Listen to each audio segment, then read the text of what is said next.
What's up everybody, this is Derek here, and in this video I want to showcase some of the new settings features that are now available in the latest global PUBG Mobile update 0.5.0.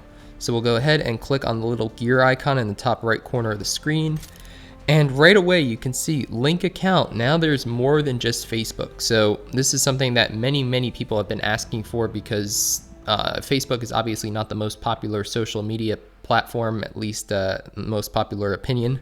So it's good to see some other options. Now we have Facebook, Twitter, WeChat, and Google Play. So obviously Google Play, if you have an Android device, then you have a Google Play account. So that's a really easy way to do that without having to worry about social networking.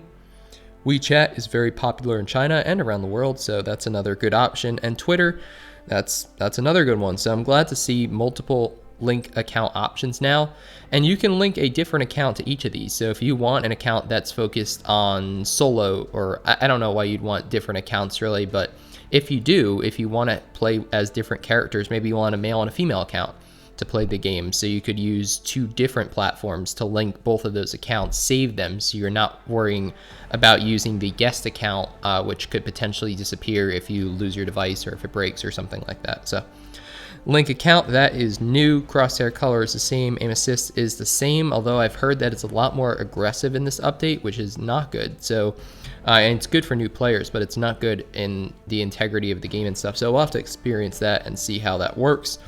Bolt action rifle and crossbow firing mode, this is new. So now you can either choose tap or release. Tap is when you tap on the fire button, it will fire. Release is when you're holding down the button, it will only fire. Because these are single shot only, it'll only fire when you release the button. So that's just a different control scheme, and some people might prefer that.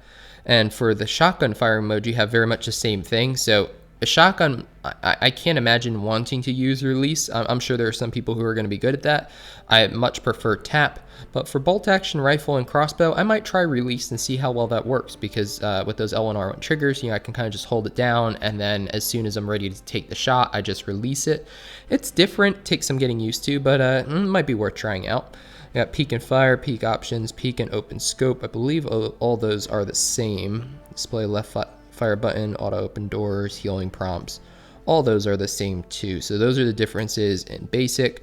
Now you can see some big changes in graphics. That is the addition of HDR and Ultra HD, or HDR for graphics and Ultra for frame rate. So those are new options. Ultra is 60 FPS or very close to it. So if your mobile device is capable of supporting that frame rate, definitely go ahead and try it out, because it is super smooth and super cool. Definitely one of the most highly anticipated features of this new version 0.5.0. You can see classic, colorful, realistic, and soft. These are the same styles that have been available. However, now they are available to more devices, which is nice, because as I said in a previous video, realistic is either classic or realistic, but generally realistic is what I prefer, just because it is easier to see people, because in the other modes I think colors blend together too much. Anti-aliasing is also new, and I will be doing another video about that, showing you the differences side by side probably, because it smooths out a lot of the textures. However, it is also not the easiest to render. So a lot of phones, even if they can run at 60 FPS, cannot run at 60 FPS with anti-aliasing on without negatively impacting that performance. And auto adjust graphics will automatically lower if you get too much stuttering in game. So if you're doing screen capture at the same time, might not be a bad idea to leave that on, just to see how your device handles and if the game thinks it should step down the graphics automatically. Controls, I believe, are very similar. We'll go into customize real quick, and I do not think that any of this has changed. What is nice is now after the update in 0.4.0, the previous big global update, when you updated, you lost your control scheme. Now it looks like it is saved to the device, so you don't have to worry about that. So that's pretty cool. And you've got those layouts. Vehicles look like the same as before. Sensitivity, I believe, is the same too. Pickup, same. Audio should be the same. Quick chat, there are now more in-game messages and stuff, so they've added additional quick chat ones. I vastly prefer voice chat. I still think voice chat is the way to go for competitive playing or playing and trying to do well, just because it's just too difficult to tap these little things. And it's so much easier to just say, hey, there's a guy, 75, or hey, there's a guy behind the blue 2-story 200 yards away, or whatever. That's just so much easier than saying, I'm going in, there's an ambush.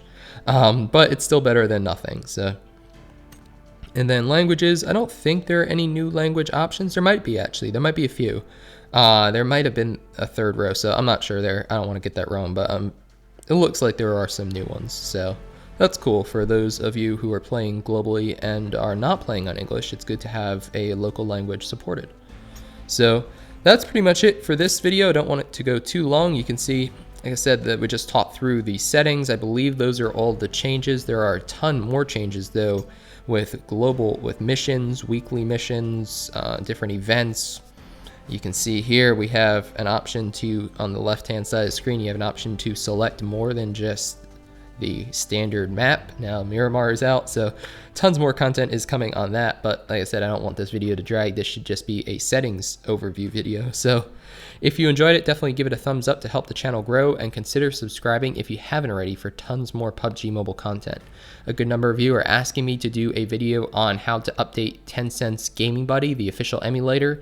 I am downloading the updated APK right now, and as soon as I can verify that I get it working on mine, I will make a video for you, and I'll have that probably in the next few hours, I'd imagine. So definitely stay on the lookout for that, and don't forget to subscribe if you haven't, so you're notified, and hit that little bell icon too if you want to be notified when I upload a video, like how to update Tencent's Gaming Buddy. So my name's Derek G, and I hope to see you on the battlefield soon, or in the Discord server, which I'll also leave a link to down below.